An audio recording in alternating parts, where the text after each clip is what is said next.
Hi guys. सो इस video में हम लोग देखने वाले हैं कि हम एक स्टैक कैसे बनाते हैं। अभी तक हम स्टैक यूज़ करते आए हैं, अब हम स्टैक बनाएंगे। तो बेसिकली यहाँ पर आपको इनपुट्स दिया गया है, एक एरे दिया गया है इनपुट्स में, और ये हमने वो एरे को प्रिंट करे हैं। और यहाँ पर ना मैंने एक स्टैक क्लास बनाई है, ठीक है। और इसमें हमारा डेटा आ रहा है जो कि एरे होगा, और एक टॉप ऑफ स्टैक है। टॉप स्टैक बाय डिफ़ॉल्ट -1 है क्योंकि स्टैक का साइज़ एम्प्टी है। अगर स्टैक का साइज़ 0 है तो हमें 1 रिटर्न करना है। सो बेसिकली स्टैक का साइज़ रिटर्न करना है और हमें ये कुछ फंक्शंस लिखने हैं। तो जो कि स्टैक का साइज़ बताएगा, स्टैक में पुश करेगा, पॉप करेगा, डिस्प्ले करेगा और टॉप करेगा। तो सिमिलरली जैसे हम st.push करते थे तो ये हम स्टैक बना कर करते थे, बट हमने अब यहाँ पर एक कस्टम स्टैक क्लास बनाई है और हम उसको यूज़ करके करेंगे। तो सबसे पहले हम क्या करेंगे, हम स्टैक डॉट साइज़ फंक्शन लिखेंगे। तो देखिएगा मैं साइज़ फंक्शन लिखता हूँ। उससे पहले ना मैं आपको इनपुट प्रिंट करके दिखाता हूँ। जावा देखिए 1 2 3 4 5 6 7 हमने इनपुट ले रखे हैं, ठीक है। तो ये 7 डिजिट का इनपुट है। 7 लेंथ का स्टैक है हमारा, मतलब जो बनाएंगे वो 7 लेंथ का होना चाहिए। तो सबसे पहले मैं साइज़ फंक्शन लिखता हूँ, साइज़ इज इक्वल टू। अब देखिएगा मैं आपको थोड़ा वाइट बोर्ड पर कुछ एक्सप्लेन करता हूँ। देखिए अब ये हमारी कुछ स्टैक है। हमारी स्टैक अभी स्टैटिक है 7 साइज़ की, 1 2 3 4 5 6 और 7, 1 2 3 4 5 6 7 साइज़ की स्टैक है। अभी हमारा टॉप ऑफ स्टैक यहाँ पड़ा हुआ है -1 पर। जैसे ही कुछ आएगा ना तो टॉप ऑफ स्टैक को हम मूव करेंगे। अगर लेट सपोज हमने बोले पुश 10, तो यहाँ टॉप ऑफ स्टैक यहाँ मूव हुआ, यहाँ 10 पुश हो गया। पुश 20, तो टॉप ऑफ स्टैक यहाँ मूव हुआ, 20 पुश हो गया। पुश 30, टॉप ऑफ स्टैक यहाँ मूव हुआ, 30 पुश हो गया।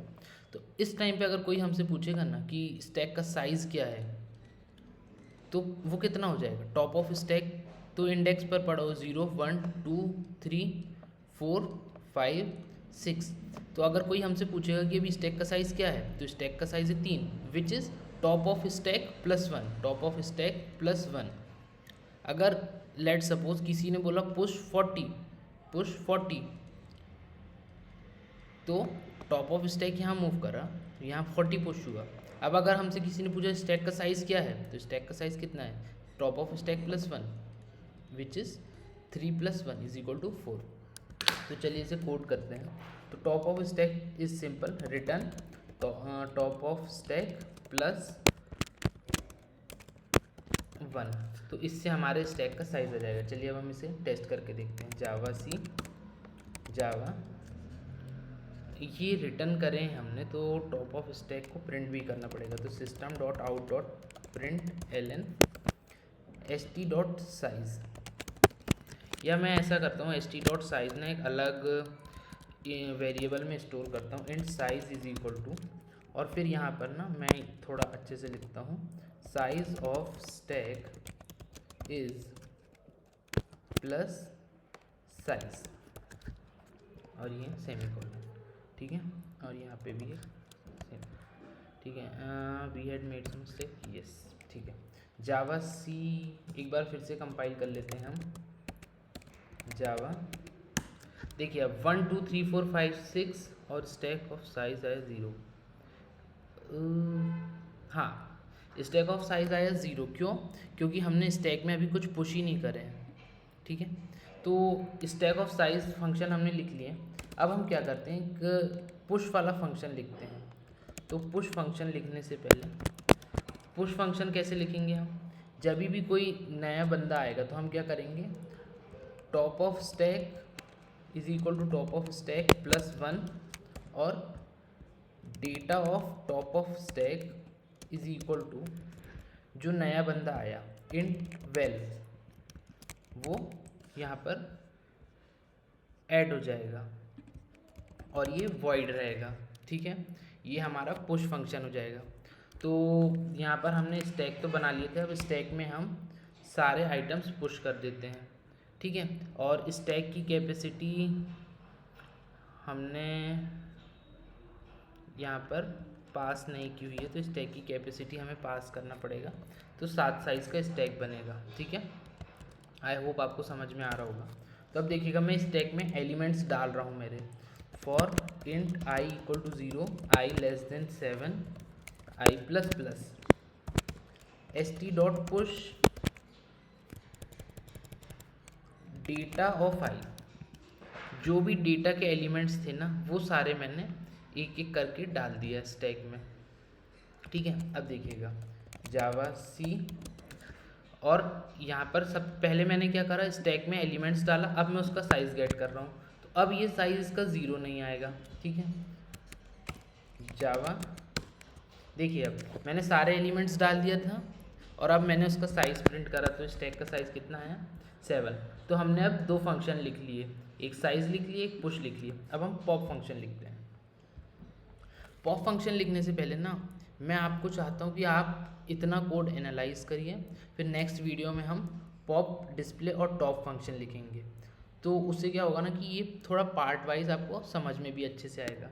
और एक बार मैं आपको इसका ड्राई रन ज़रूर करा देता हूँ, तो थोड़ा हम स्पेसेस कम करते हैं और मैं इसे वाइट बोर्ड पर लेके चलता हूँ। इतना कोड यहाँ से, इतना कोड,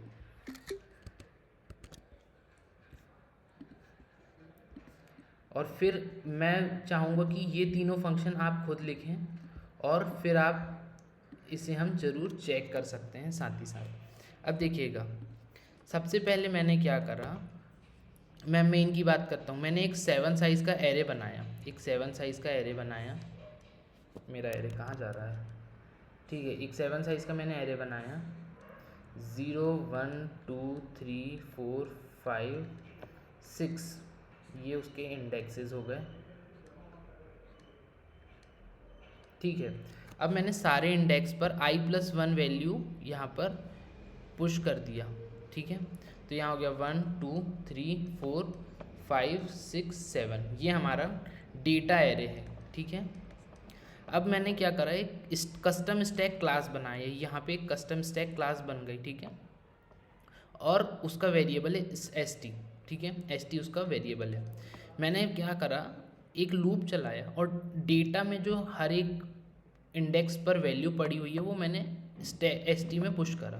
तो अब मेरा जो यहाँ पर एरे है ना, जो मेरा क्लास का एरे है, डेटा एरे जो इस क्लास में बना हुआ है, वो वाले में आप देखिएगा कैसे पुश होगा। जितनी बार मैंने st डॉट पुश करा ना, 2 3 4, उतनी बार यहाँ पर 1 2 3 4 5 6 7, ये 7 टाइम्स चला ये लूप। तो 7 टाइम्स ये मैं लिख देता हूँ मेन का डेटा, और ये मैं डेटा लिख देता हूँ हमारी क्लास का डेटा। ठीक है, ये हमारे क्लास का एरे बन गया। अब देखिए जब मैंने st डॉट साइज़ करा तो यहाँ पर गया, और ये क्या हो रहा है, जब ये पुश हो रहा है, जब इसमें जैसे 1 पुश हुआ, मैं एक बार इसको आपको फिर से समझाता हूँ। ये हमारा एरे जो था, ये क्लास का एरे था। 0 1 2 3 4 5 6, ये उसके 6 इंडेक्स हैं। ठीक है, इस एरे को ही हमने स्टैक बनाया है। अब देखिए जैसे ही हमने ये पहली बार कॉल हुआ i इक्वल टू 0 के लिए, तो क्या हुआ, यहाँ पर टॉप ऑफ स्टैक जो -1 था वो 1 हुआ। तो टॉप ऑफ स्टैक, यहाँ पे मैं टॉप ऑफ स्टैक हैंडल करते हैं, तो टॉप ऑफ स्टैक 1 हुआ, 1, और जो वैल्यू थी डेटा ऑफ आई वो यहाँ पर इसने कैच करा और टॉप ऑफ स्टैक में पुश कर दिया, मतलब यहाँ पर 1 हो गई। फिर i इक्वल टू 1 हुआ तो टॉप ऑफ स्टैक भी कितना हो गया। फिर दोबारा ही फंक्शन कॉल हुआ st डॉट पुश, तो top of stack is equal to top of stack plus 1, तो 2 हो गया टॉप ऑफ स्टैक। ठीक है, और उसमें ये पुश हो गया। पुश हो गया तो अब देखिएगा सबसे पहले ये 0 हुआ और 0th इंडेक्स पे ये पुश हुआ। फिर टॉप ऑफ स्टैक 1 हुआ और फर्स्ट इंडेक्स पर जो नई वैल्यू है 2 वो पुश हो गई। फिर वापस से ये पुश चला तो टॉप ऑफ इंडेक्स 1 + 1 2 हो गया, और ये जो वैल्यू आई थी डेटा ऑफ आई, ये वापस से इसमें पुश हो गई। तो सिमिलरली ऐसे 4 5 6 और 7 पुश हो गया। फिर जब हमने st डॉट साइज़ करे ना, तो इस एरे का साइज़ नहीं गेट करे हमने, क्योंकि एरे का साइज़ तो हमेशा 7 ही आएगा। हमने टॉप ऑफ स्टैक +1 गेट करने, तो टॉप ऑफ स्टैक अभी किस पोजीशन पर था एट द एंड, ये इस वाली इसके लिए 3rd पोजीशन पर था, फिर इसके लिए 4th, फिर 5th, फिर 6th।